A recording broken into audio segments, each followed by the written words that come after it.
દેશમાં સૌપ્રથમ વખત અસંગઠિત ક્ષેત્રના કામદારોને ગુજરાતમાં યુએન કાર્ડ આપવામાં આવી રહ્યા છે। રાજ્યના શ્રમ મંત્રાલય દ્વારા પ્રાથમિક તબક્કે આવા અંદાજે 10 લાખ જેટલા કાર્ડ વિતરિત કરવામાં આવશે।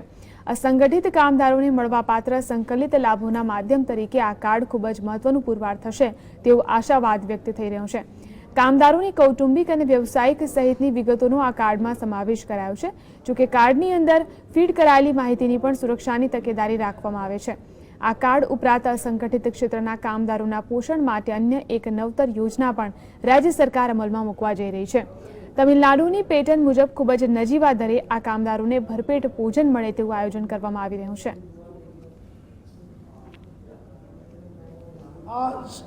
યુવિન કાર્ડમાં ક્યુએક્સ કોડ છે, જેથી કરીને એની સંપૂર્ણ ડેટા અમારી પાસે કલેક્ટ થયેલો છે। એ ડેટા ગમે ત્યારે જોઈ શકાશે। આ કાર્ડનું ડુપ્લિકેશન પણ નહીં થઈ શકે અને આધાર સાથે અમે કનેક્ટેડ કર્યું છે। આધાર નંબર પણ આ કાર્ડમાં આપેલા છે, ફોટો પણ અંદર હશે, એટલે સુવ્યવસ્થિત કાર્ડ અને એને એરપોર્ટ ઉપર કે ગમે ત્યાં માણસને આઈડેન્ટિફિકેશન વેરિફિકેશનમાં પણ આ કાર્ડનો લાભ થશે।